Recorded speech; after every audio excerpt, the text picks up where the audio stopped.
me lo presentó Víctor Raúl el año 69, en el mes de noviembre, y por lo tanto me ha unido a él un vínculo muy fraterno y hemos sido muy respetuosos siempre.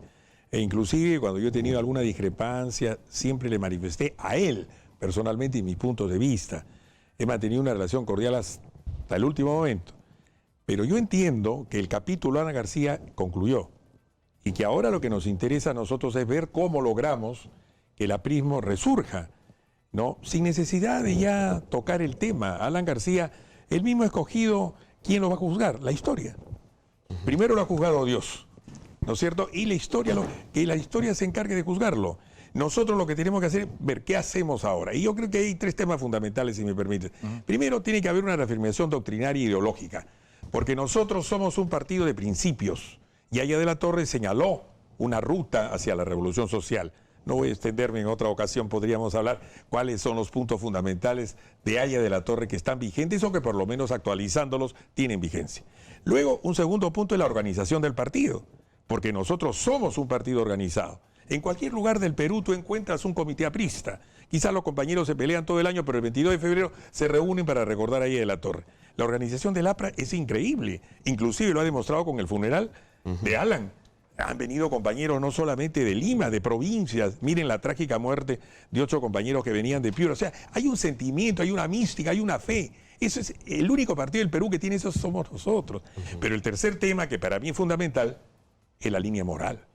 Si nosotros no hacemos una revolución moral, no vamos a recuperar la credibilidad, porque hemos perdido credibilidad. Inclusive, les puedo contar, en la última conversación que yo tuve con Alan, el 2 de agosto del año pasado, en el aniversario de la muerte de Haya, él, terminada la misa, me agarró del brazo y me dijo, quiero conversar contigo. Y yo le dije, bueno, me dijo, ahora. Y nos encerramos en la biblioteca de Haya de la Torre 1 hora y media. Y durante esa conversación, en la que yo le pude decir muchas cosas que quizás otros compañeros no se atrevían a decirle, porque yo sí tenía la amistad y la forma de decirle a él también, yo le dije, utilicé el nos para no herirlo en su susceptibilidad, que yo la conocía bien, y le dije, hemos perdido credibilidad, la gente no nos cree. Y él me respondió, sí, mi discurso ya no pega. Él era consciente, era un hombre inteligente, culto, se da cuenta de lo que estaba pasando.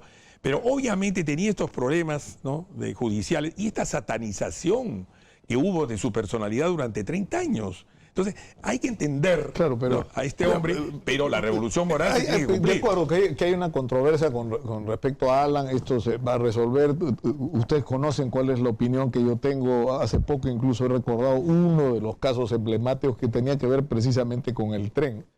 Pero en fin, más allá del destino de Alan García, yo veía las imágenes de las exequias de Alan García y decía, ¿cuántos millonarios hay ahí? Es decir, ¿cuánta gente que usó la política para hacerse rica ahí en esa reunión? Uno, ¿no es cierto? Y en segundo me preguntaba, ¿cuál es el destino del APRA como partido? Es decir, ¿qué es el APRA?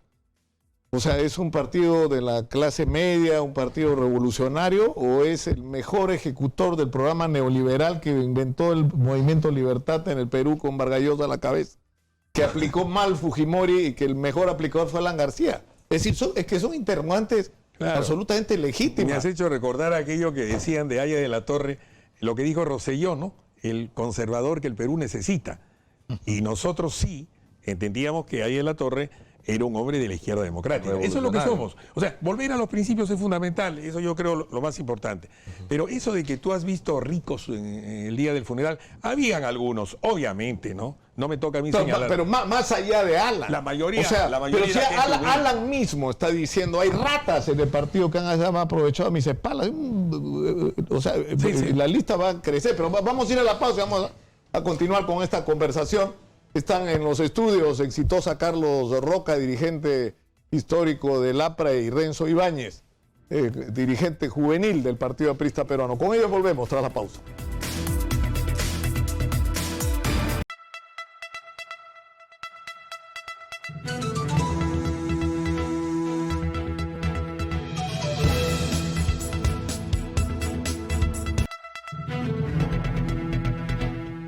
Están en nuestros estudios Carlos Roca, dirigente del Partido Aprista, y Renzo Ibáñez, dirigente de la Juventud. Y la interrogante que planteamos es esa, ¿no? La primera, tiene que ver con el hecho de corrupción, más allá del destino de Alan García, lo que diga o no diga Barata, el propio Alan García decía y reconocía que había gente que había metido la mano en el partido. O sea, Enrique Cornejo está preso, para empezar, ¿no? Bueno, que se defiendan, pues. Que se defiendan, que se busquen buenos abogados, que demuestren su inocencia. La presunción de inocencia es fundamental. Que demuestren, pues, que son inocentes. Y si no son inocentes, que sean juzgados, sancionados. Y si tienen que ir a la cárcel, que vayan, pues. Porque el Partido Aprista Peruano, que lo fundó un hombre que vivió seriamente y murió pobre, Aya de la Torre, va a tener que tener el pasivo, ¿no es cierto?, de personas que quizás, como tú muy bien lo dices, han traicionado no solamente el partido, sino la confianza que Alan García les depositó. Yo he llamado la atención muchas veces sobre cómo se invirtió la figura. O sea, mi abuela era militante aprista, participó con el doctor Phillips en la revolución en Huaraz, estuvo perseguida, condenada a muerte.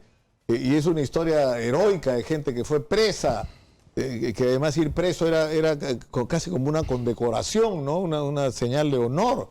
Y de gente que no hacía fortunas con la política, perdía fortuna por hacer política, porque los perseguían, les quitaban todo, o porque entregaban todo lo que tenían al partido. Yo quisiera escuchar a Renzo sobre estas tres cosas, pero principalmente sobre dos. Es decir, ¿cómo va a asumir? Primero se está de acuerdo con Carlos Roca, por supuesto. Después, ¿cómo va a asumir esa tarea desde la juventud? Es decir, el asunto de el reposicionamiento doctrinario, ideológico y la revolución moral en el APRA. Totalmente. ¿Se va a emprender esas tareas? ¿Cómo se va a hacer? Que por supuesto a partir de ahí, lógicamente, la organización partidaria podría hasta caer por su propio peso, teniendo en cuenta que efectivamente siempre hay un militante aprista en cada rincón del país. Por suerte dirían algunos, por desgracia dirían otros, pero esa es la realidad. Dígame usted. Bueno, es inevitable que haya un balance, ¿no?, en estos momentos, digamos, complicados ante la ausencia de alguien que estuvo permanentemente visto ante la ciudadanía como el gran líder del partido, que fue Alan García. Pero también quería hacer una reflexión a propósito de lo que significa eso en términos de la democracia en el país, ¿no? Yo sé que acá se han barajado, o en todo caso se ha usado esto del Ministerio Público Independiente, cosa que yo, con sinceridad, no creo. Porque mucho se habla de la independencia y la autonomía del Ministerio Público respecto de los partidos políticos. Pero ustedes saben que hay una injerencia importante del señor Gorriti de IDL con respecto a estos fiscales. ¿Por qué ahí sí hay autonomía? Y cuando hay una supuesta injerencia de partidos políticos, ahí sí no hay autonomía. ¿O acaso el señor Gorriti tiene el monopolio de la objetividad en el país? Yo sí quiero denunciar eso. El Ministerio Público está cooptado y ha sido cooptado por los enemigos de la APRA y de Alan García. Que su muerte sirva también para endurecer, para fortalecer la democracia, y eso implica justamente fortalecer las instituciones.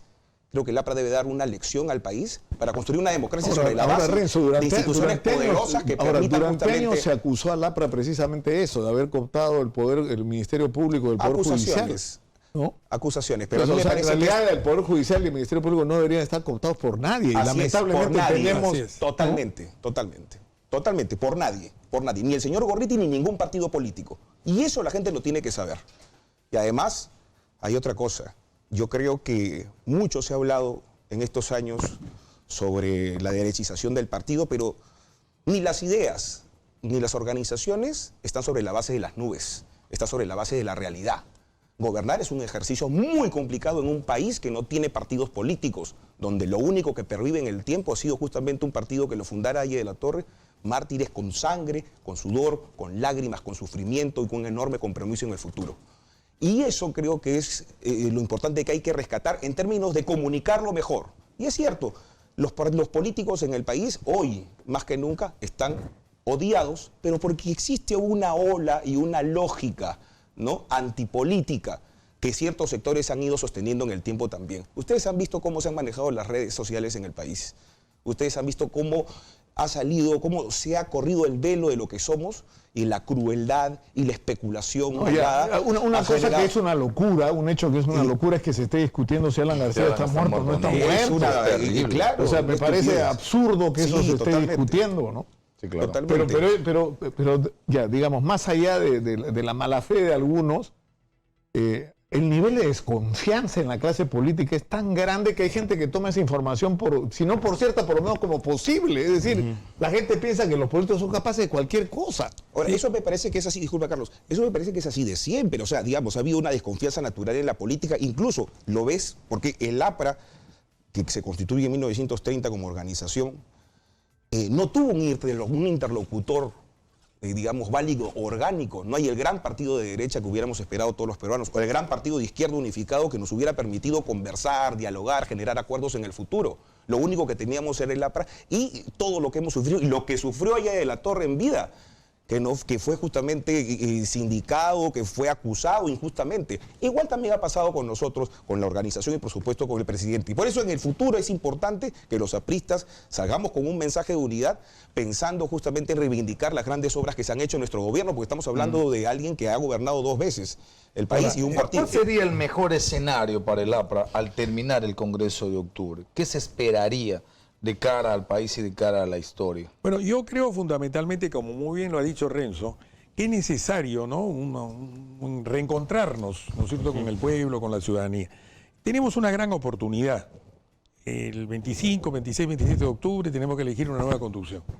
Nosotros tenemos que elegir, y para eso los compañeros deben ir a sus bases ahora a inscribirse o reinscribirse si no están en el padrón, que era el gran problema de miles de compañeros, sobre todo jóvenes, que no estaban en los padrones del partido. Que vayan, que participen, que salgan delegados, que lleven toda esa angustia que yo noto cuando visito las provincias, que me dice, compañero, ¿qué hacemos? ¿Cómo salimos de esto? Muy bien, vamos a elegir la nueva constitución del partido. Y yo sí quisiera algo, que los nuevos conductores del partido, intercambiando naturalmente las experiencias, gente que tenga experiencia, juventud con gente que recién llega al partido o que tiene años de militancia en el partido, que son representantes de una nueva promoción, hombres o mujeres, pero que tengan 2 condiciones. Primero, que sean preparados, que sean gente que sea capacitado para dirigir el primer partido de la República.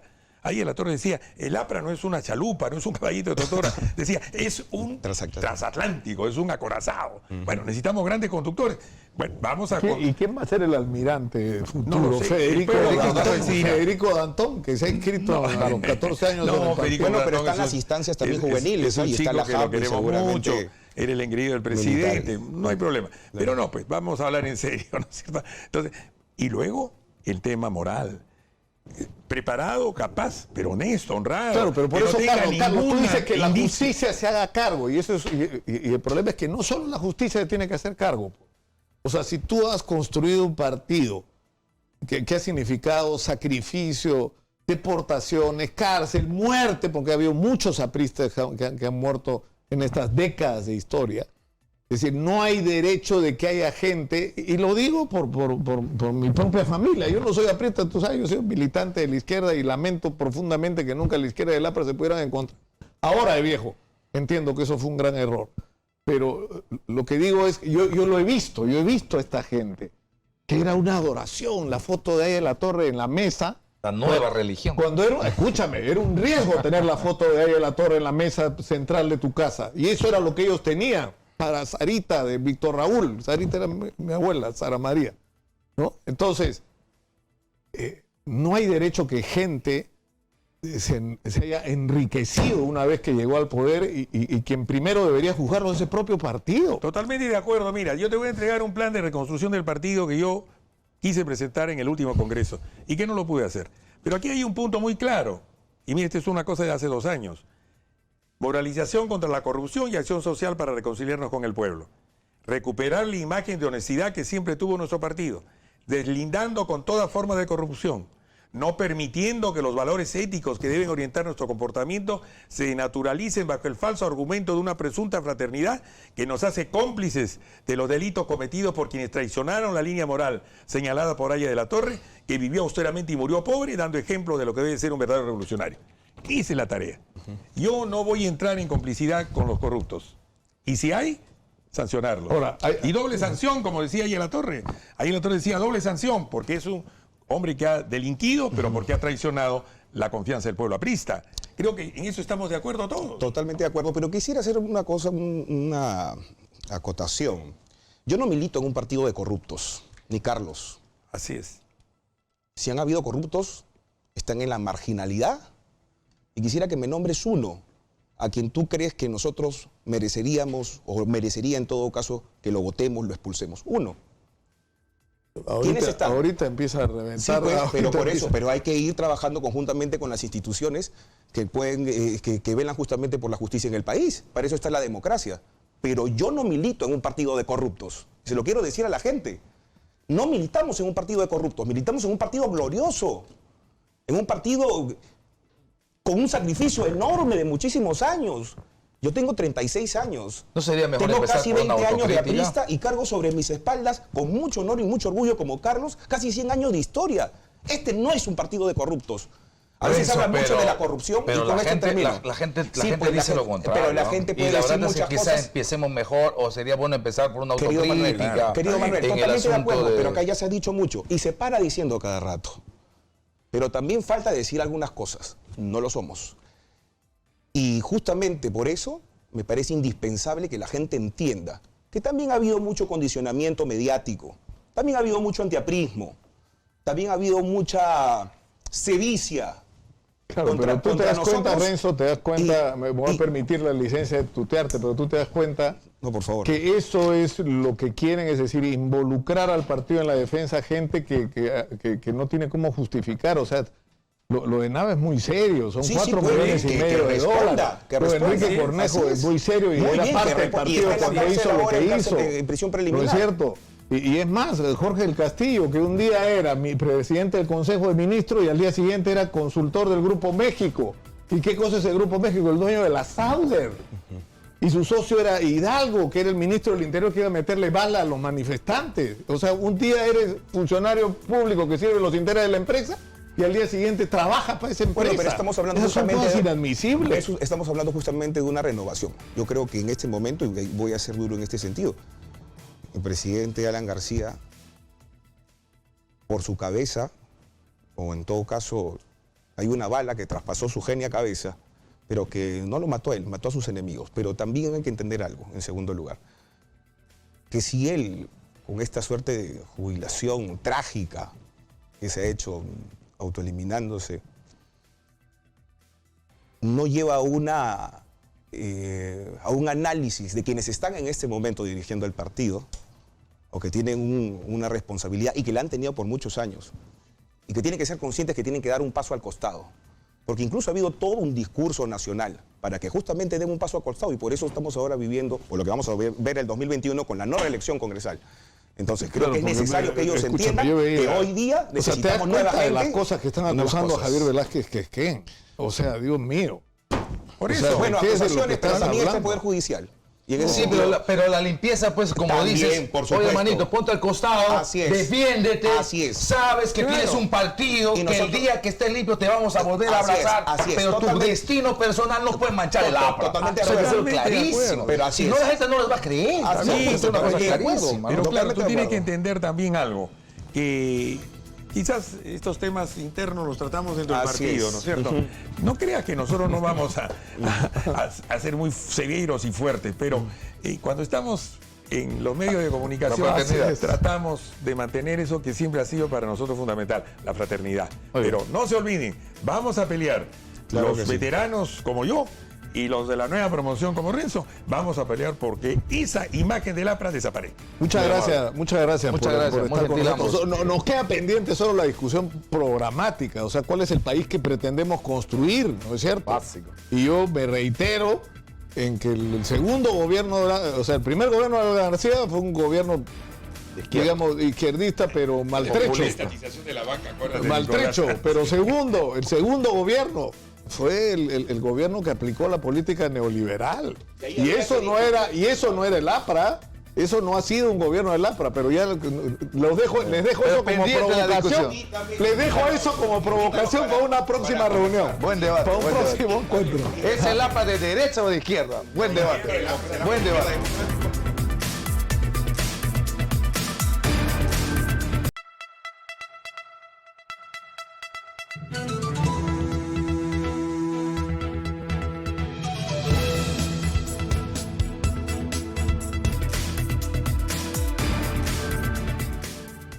A ver, El tráfico últimamente está terrible. ¿Sabías que esto puede generar no solamente el estrés, el mal humor que tú sabes que te provoca cada día si eres conductor, si eres pasajero, sino además desgaste en tu motor? Pero con Castrol Magnatec Stop Start, totalmente sintético y con moléculas inteligentes, tú puedes proteger tu motor del desgaste generado por las constantes paradas y arranques. Ya lo sabes, pide Castrol Magnatec Stop Start en tu próximo cambio de aceite. Por si acaso, el precio sugerido al consumidor es de 40 soles por cuarto. Y vamos a hablar ahora de la conmemoración de la operación Chavín de Huántar. Están con nosotros los comandos Chavín de Huántar, el general Luis Alatrista Rodríguez y el coronel Néstor Castañeda, que participaron en el rescate de los 72 rehenes, ¿no? Y vamos a comenzar, según me indican, Vamos a conversar y a presentarle al coronel Néstor Castañeda para dar el saludo correspondiente a nombre del ejército peruano en este extraordinario día. Qué gusto saludarle, coronel. ¿Cómo está? Buenos días. Sí, muy buenos días. Adelante. Traigo el saludo protocolar de nuestro comandante general del ejército, el general Jorge Orlando Celis Cuón, para todos los participantes de la operación Chavín de Huántar y todo el país en este día de unión de nuestras Fuerzas Armadas al pueblo peruano. Ahora, es increíble el tiempo que ha transcurrido y cómo pese al tiempo transcurrido y a que esto debería ser la conmemoración solamente de un evento extraordinario que es tomado además como referencia, ¿no? de operación exitosa de rescate, para los comandos ha significado por años una pesadilla, ¿no? Que para algunos de ellos todavía no termina, ¿no? ¿Cuál es la situación legal de los comandos en este momento? Buenos días. Sí, fue una ingrata sorpresa, me refiero, que a partir del año 2000 nos enjuiciaran de una manera inaudita, y una operación que había sido impecable, en la cual rescatamos con vida a 71 de los 72 rehenes. Falleció el doctor Yusti, como es conocido, cuando era evacuado, y comenzó ese juicio. Duró más de 15 años y todavía no se ha cerrado definitivamente. Siempre dejan una ventanita por ahí en condición de volver a mover. Esperamos que no ocurra eso. Pero tuvimos que soportar esa persecución judicial. Comenzaron por el mando de la operación. Nos llamaron sucesivamente a hacer preguntas con diferentes sentidos, políticos sobre todo. Y todo esto propiciado por algunas ONGs, de entre ellos la ONG APRODE. En base a una carta que recibieron de un ex rehén Ogura, que de Japón. Y de Taka Ogura, que era primer Taka secretario de la Embajada de Japón. Así es. Que dice haber visto uno vivo, ¿no? Que dijo que vio y escuchó tal cosa. Pero nunca se preocuparon a averiguar si ese ex rehén estaba en sus cabales. Claro, pero además en todo caso era, o sea, a mí lo que yo nunca entendí es por qué involucraron a todos los comandos en algo que podía ser atribuido a una responsabilidad personal, porque Hidetaka Ogura, que era un hombre que había militado en la juventud, en la izquierda, había participado en las manifestaciones contra la construcción de un aeropuerto, ¿no es cierto?, que había tenido representación diplomática en Cuba, en México. Era un hombre de izquierda, es un hombre de izquierda, Hidetaka Ogura, y había establecido un vínculo con la gente del MRTA. Sin embargo, su testimonio de que Tito trató de escaparse, ¿no es cierto?, y que lo descubren, y que es capturado, es certificado por los dos policías que lo capturan y lo entregan, y después Tito aparece muerto. Ya, pero eso en todo caso había que acreditar las responsabilidades individuales, porque además no se sabe qué pasó después. Es decir, qué pasó una vez que reingresó al espacio, al ámbito de la residencia donde estaba produciéndose el operativo. Lo que no entendí es por qué los involucraron a todos. Bueno, eso fue lo que hicieron. Ahora, las circunstancias propias en las cuales fallece este terrorista Tito no se conoce. Hay la información de que estaba con una granada de guerra, que la quiso utilizar y fue reducido. Entonces, eso no se dice. Dicen que lo agarraron y lo mataron por matarlo. No, si está con... Todos conocemos, usted sabe, una gran guerra, caramba, pues, mata a todos los que están alrededor y hiera a los que están próximos, ¿no? A diferencia de un disparo de fusil. Entonces, esas circunstancias no tan esclarecidas, pero al parecer eso fue lo que ocurrió. Pero hicieron toda una novela sobre Tito. Sí, sí. Y yo me refería a que no investigaron a Ogura, quién era, como usted dice, un hombre de izquierda, proclive a las intenciones. De hecho, él apoyaba el pedido del MRTA. O sea, que suelten a 458 delincuentes terroristas del MRTA. Que pongan aviones y que se lleven a Cuba. Esa fue la salida que le dieron y el MRTA no aceptó esa salida. Pero bueno, Ogura era el que tomaba cafecito con Serpa todos los días. Era un detalle. El MRTA no entró a ciegas a tomar la residencia, tuvo información. Se descubrió que tenía hasta su propia maqueta. Hicieron un planeamiento y sabían por dónde iban a entrar. ¿Quién les dio esa información al MRTA? ¿No habrá sido Ogura? Entonces hay cositas que no se han aclarado, porque los terroristas del MRTA no entraron de una manera así, sabían dónde entraban. Tenían los planos, ¿no es cierto? Eso es muy claro, sabían en qué terreno se estaban moviendo, ¿no? Sí, sí. Tenían los planos del Congreso, ¿te acuerdas? Ahora, yo puedo contar ahora, porque me imagino que el tiempo transcurrido me da la licencia para hacerlo, que a mí me llamó Ogura. Después de que ocurrió la crisis de la residencia, nos reunimos en un restaurante de comida japonesa y me contó que él había visto a Tito vivo. Y que yo le dije, ¿pero qué va a hacer usted con esa información? No puedo hacer nada porque soy diplomático y no puedo comprometer a mi gobierno. Pero se lo quería contar a usted.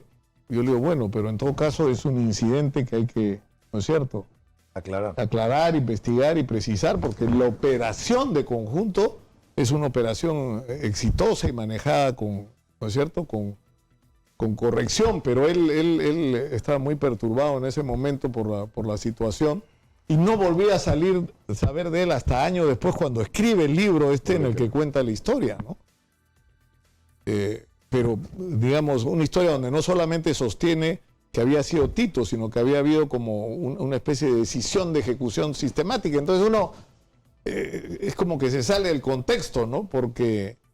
Hicieron una novela de todo esto, porque cada uno escribía de acuerdo a su imaginación. La operación tuvo un planteamiento detallado, hubo, aparte del ensayo, ese entrenamiento correspondiente justamente en la réplica, donde, bueno, en un momento tenemos una ceremonia recordando los 22 años de la operación de rescate, ocurrió un 22 de abril. Lo hicimos por el Perú. Se trataba de poner fin a esta lacra terrorista que hacía mucho daño al país, y este golpe, el MRTA de tomar la residencia, fue algo muy osado. Tuvieron en cautiverio 126 días a 72 rehenes. Entonces estaba de por medio el país. Le pusimos con eso todo nuestro empeño, la preocupación correspondiente de que esto salga bien. Y tuvimos un costo, el caso de los comandos Valero y Jiménez, que, bueno, una fecha como hoy, se inmolaron el cumplimiento de la misión. Eso no se toca. Interesaba el circo sobre Tito. No. Claro, ahora Sí, pues Tito marcó la agenda, ¿no? En vez de los ahora, cuando uno se traslada a las circunstancias, yo recuerdo, porque casi ni dormíamos, ¿no? Estamos todo el día atentos a lo que podía pasar, y desde el punto de vista periodístico fue un evento que yo creo que marcó la vida de todos los que de alguna manera estuvimos cerca, ¿no? Pero uno se pone en las circunstancias, un operativo de esa naturaleza, donde había explosiones, humo, donde tenías gente armada y dispuesta a morir, porque ellos sabían que estaban... Es decir, era tu vida o la de ellos, y encima la responsabilidad de que no mataran a los rehenes, ¿no es cierto? O sea, era una situación... Además, ¿cuántos minutos duró la operación Chavín de Guanta? Aproximadamente, un promedio de 25 minutos. En esta operación en donde se da esta muestra de valor, coraje, en el caso de honrando la memoria de Valerio y Jiménez, que pusieron el pecho, dieron la vida por la vida de otros. Pero como en conversación señalo, los que ingresamos tuvimos un boleto de entrada, pero ninguno tuvo un boleto de salida. O sea, pudo haber tocado a cualquiera de los que ingresamos. Les tocó a Valerio y Jiménez. Yo rescato el valor de Valer. Él tuvo la premonición de que iba a morir. Pues escribió Por eso escribió la carta, claro. Y lo hice bien claro. Estos terroristas que tanto daño hacen a nuestra patria, retrasan su desarrollo, bueno, etcétera, etcétera. Y dice, cuando lean las presentes líneas, yo estaré muerto producto de la operación. Él tuvo esa premonición y entró, como dice, a la pelea. Sabiendo que ese podía ser su destino. Caso curioso, Raúl Jiménez, mi compañero de promoción, un tipo muy extrovertido, muy bromista, ¿no? Y ese día yo le hago una broma y la reacción natural hubiese sido inmediatamente reaccionar y estuvo muy apagado, muy... me parece que esa premonición era algo que también lo tuvo, ¿no? Estuvo atípico a lo normal y minuto después pues partió a la eternidad, ¿no? Ahora, yo quisiera que vayamos a la pausa, si nos lo permiten nuestros invitados, y regresemos para reconstruir un poco el momento, porque mucha gente se sorprende, por ejemplo, de que hubiera tantos muertos con disparos en la cabeza. Y el problema es que, por lo que yo he podido leer y entender luego, al examinar otros operativos, eso es parte del protocolo. O sea, tú entras y tienes una sola oportunidad.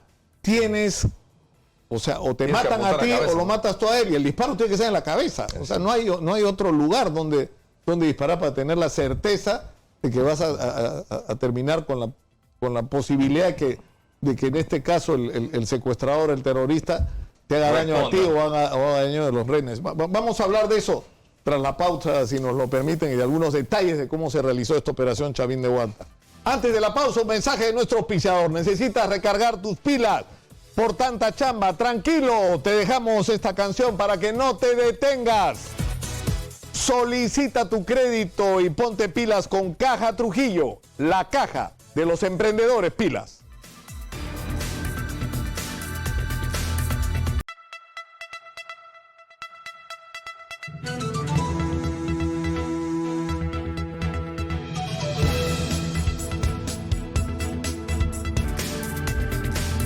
Estamos en Exitosa, la radio del Perú. Estamos recordando la operación Chavín de Huántar. Están con nosotros el coronel Néstor Castañeda y el general Luis Alatrista, que participaron en esta operación. Y estábamos hablando de este protocolo, ¿no es cierto? Es decir, uno entra a una operación de esta naturaleza donde tiene que salvar rehenes, donde tiene que proteger su vida. Y el protocolo es un solo disparo, es tu única oportunidad. O sea, tienes un terrorista al frente, tienes que disparar a la cabeza. La misión es salvar a todos los rehenes. Esa es la misión clarísima. El cómo, como tú muy bien lo has dicho, las operaciones especiales, en este caso que es un rescate de rehenes en un ambiente cerrado, es la pesadilla de todo comando. No es el peor escenario que puedes tener. Es el peor escenario que puedes tener. Y, como muy bien lo dices tú, son fracciones de segundo que tú tienes para reaccionar. Entonces, este entrenamiento que tuvimos, yo recuerdo, en un día fácilmente llegabas a quemar sobre los 600, 800 cartuchos al día. ¿Sobre qué elementos se hacían la práctica? Porque, claro, el ingreso es una circunstancia. Y una circunstancia que tiene varios factores, que se trabaja sobre algunas hipótesis, van a estar así, van a estar acá. Cuando plantean toda la parte preoperativa en el entrenamiento, en los ensayos, en todo lo que hacía, cuando luego van a la realidad, ¿calza tal cual o hay algunos imprevistos? Hay imprevistos ahí. La parte del planeamiento le voy a dejar a mi general. Respondiendo a tu pregunta inicial, la técnica, ¿qué es lo que manda la técnica? Es asegurar que el objetivo esté neutralizado. Y la única forma es con un disparo en la cabeza. Es lo más seguro. Porque tenían granadas, tenían explosivos. Tú no sabes en qué momento Activan. va a reaccionar, aparte del armamento que tenían y lanzacohetes. El planeamiento le dejo acá a mi general, que él fue el ¿Cómo artífice. hacen ese planeamiento y sobre qué circunstancias van basando? Me imagino que tenían información sobre rutinas, sobre cómo Todo el fluidito, caminaba, ¿no es cierto? disposiciones, ubicaciones. ¿Cómo iban manejando eso para ver la posibilidad y el momento exacto del asalto? El planeamiento fue detallado y en forma permanente, en base a las informaciones que se iban obteniendo. Entonces, de acuerdo al objetivo donde vamos a actuar, en principio viene la organización de la fuerza. Y esa organización de la fuerza está en base al objetivo donde vamos a actuar. O sea, teníamos conocimiento, la residencia tenía 2 plantas, primer y segundo piso, era inmensa, tenía su zona de cocina, su área de servicios, etc. Había que dominar todos los ambientes, no dejar nada al azar. ¿Por dónde ingresamos? Volviendo al planteamiento inicial. Por aire descartado. La prensa estaba, como decimos criollamente, encaramada en todos los techos de las casas vecinas, sobre todo en Barcelona y Edison. Inclusive habían alquilado todo un edificio. Entonces, aproximación aérea, descartado. La prensa no se iba a detectar. No es por otra cosa, pero la prensa era un gran obstáculo que teníamos. Por tierra teníamos información de que había colocado trampas explosivas. Entonces, por superficie también había limitaciones. Y se decide hacer los túneles. Lo más seguro era por abajo. Se trajo una cuadrilla de mineros de Cerro de Pasco, y con una cubierta, por supuesto, que había habido el derrumbe de una mina en Puno. Bueno, para que vengan bien organizados. Llegaron a Lima, a la pista de aterrizaje de Las Palmas, un avión Antonov del Ejército, lo recogimos un ómnibus del Batallón de Comando 19, de frente a la sede del batallón. Señores, ustedes han venido para tal cosa. Se le va a pagar muy bien, escriban a su familia, están en Puno, envíen el dinero que ustedes quieran para que no lo molesten por un buen tiempo. Y aceptaron de muy buena gana, nunca habían recibido tanto. A la residencia, a trabajar. Ya se habían alquilado las casas aledañas. La primera noche tomamos la casa de la ONG. En los días siguientes se alquilaron la casa 1, 2, 3 y 4, menos la 5, que era una alemana que no quiso alquilar porque Fue la madura, dice, ¿no? está cansada de mudarse, era una señora de edad. Ella decía, estaba en la Primera y Segunda Guerra Mundial y estoy cansada de mudarme. Bueno. Entonces, empezamos el túnel principal de la casa 4. De un tragaluz interior, se comenzó el túnel, tomaba la dirección que ya es conocida en forma correspondiente, de las otras casas, los bypass para que entraran los comandos y salieran. Y continuamos con el planeamiento. La intención era, inicialmente íbamos a entrar en la noche. Inclusive en Año Nuevo de ese mismo año se pensó entrar. Todavía había demasiados redes. En Año Nuevo. Sí. O sea, estamos hablando 13 días después, 14 días Sí, después. sí. O sea, ¿ya estaba hecho el túnel? No, No. todavía no. Ah, de otra manera. De, Ok. de otra forma, de otra Ok, forma. ok. Aprovechando la bombada, el ruido, etc. Claro. Pero de otra forma. Los mineros continuaban con su trabajo. El problema era, a nosotros era que se presentara una crisis adentro, como que ocurrió, y casi nos obliga a una intervención violenta con el embajador Gumucio de Bolivia. Hubo un altercado. Nos concentramos en condición de salir. Era lo que no se quería. Una intervención violenta hubiera sido el resultado, Claro. otro resultado. Seguíamos con el planeamiento y esto del túnel era para aproximarse, salir de la boca del túnel, colocar las brechas en las paredes, puertas y ventanas e ingresar. Pero los terroristas entraron a la rutina inicialmente de hacer gimnasia en la mañana, que la cambiaron por el fulbito en la tarde. Entonces ahí decidimos hacer un brazo del túnel principal bajo el piso de la residencia. Esto era ya más riesgoso. Se puso música, se rompió algunas veredas de una calle que están cerca ahí malogradas a propósito para romperlas a fin de camuflar El ruido. el La ruido. vibración. Sin embargo, un diario, y hay que decirlo, La República, que sacó en primera fue lo página del el túnel existe, con mala intención. Querían que la operación abortara.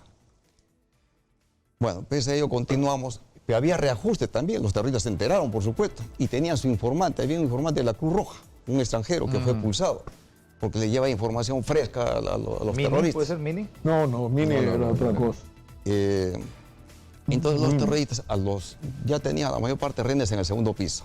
A los rehenes en el primer piso, en el área del Sanrum, que eran los empresarios japoneses, los cambian también, los llevan al segundo piso, con la creencia que esos rehenes se le podían escapar por ese túnel. Y ellos cambian también su puesto de comando, que estaba abajo, al segundo piso, al cuarto G. Y iban por letras a los cuartos del segundo piso. Y ahí tenían los rehenes y bajaban a jugar. O sea, sin saberlo, terminaron trabajando a favor de la operación. Facilitan la De una vez nos ayudó esto, porque uno de los riesgos era que las operaciones subterráneas podían afectar a estos rehenes, empresarios japoneses, que de vez en cuando salían a mirar el fulbito de los terroristas. Al mismo tiempo ya teníamos nuestro rehén que colaboraba, lo captamos al almirante Jan Pietri. ¿Cómo? Teníamos información que un comandante del ejército que estaba de rehén había escondido un Viper. Claro, esa historia ya se conoce, Hicimos ¿no es cierto? mensaje De a la Viper, comunicación. y tenía información puntual. Por terminar el Viper le hacía llegar, le pedía información al almirante que nos comunicaba. Todo esto ya se iba manejando y ya se acercaba, bueno, estábamos al mes de abril. No se había dado la solución pacífica, no nos olvidemos que hubo dos alternativas de solución, la pacífica y la militar, la primera en forma abierta y la segunda reservada. Y la situación entre los terroristas y rehenes era tirante, podía haber un problema. Entonces se decidió que ya era conveniente intervenir.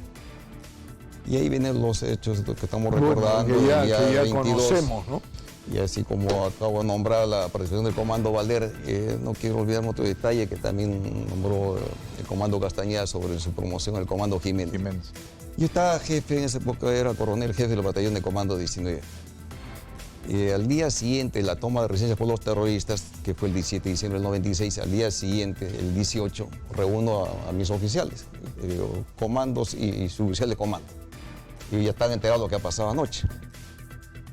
Probablemente los cambios queden sin efecto. Jiménez había cambiado a Huánuco, así como otros oficiales. Él levanta el brazo y me dice, permiso, mi colega, quiero permanecer en el batallón, que todo sea por la patria. Ah, muy bien, comandos. Increíble, ¿eh? Se quedó. Me voy a remontar ahora al día de la operación, un día 22, el día 22. Pertenecía al grupo 7 del Comando Castañeda, al mando del Comando Tacas. Comando Jiménez, perteneciente al mismo grupo, accionaba el teléfono de campaña. Nosotros no nos comunicamos por celular ni por radio, sino por teléfono de campaña, cableado para evitar que las señales salgan al aire y nos pudieran captar. Jiménez llevaba la cuenta regresiva, 5, 4, 3, retransmitía 2, 1, y venía el PUM, que eran las operaciones subterráneas, que era el ya para ingresar simultáneamente por 8 accesos. Bueno, pone el teléfono, escuchar el 1, pone el teléfono, estaba a su costado. Que todo sea por la patria. Y se incorpora a su grupo. Y entra 2 minutos después, está encontrando la muerte. Un recuerdo también en honrar la memoria de Jiménez. Bueno, les agradecemos muchísimo por estar con nosotros. Felicitaciones. Y muchas gracias, principalmente gracias por lo que han hecho por la patria. Muy amable. Tenemos una información de lo último, es un tuit publicado por el Poder Judicial en el caso Nava Atala. La Sala Penal de Apelaciones Nacional Permanente evaluará hoy a las 10 de la mañana el recurso de apelación de Nava Guiber, Atala, Herrera y otros contra el auto que declaró fundada la detención preliminar por el plazo de 10 días. Eso va a ocurrir ahorita. De detención preliminar. No tenemos tiempo ya para ir a la casa de Susana Villarán, eso será luego, pero hay insistentes rumores de que en cualquier momento se va a proceder a la detención preliminar también de Susana Villarán. Antes de despedirnos, un mensaje de nuestro auspiciador. Necesitas recargar tus pilas por tanta chamba, tranquilo, te dejamos esta canción para que no te detengas. Solicita tu crédito y ponte pilas con Caja Trujillo. Caja Trujillo, la caja de los emprendedores pilas. Nos reencontramos mañana. Buen día. 6 de la mañana.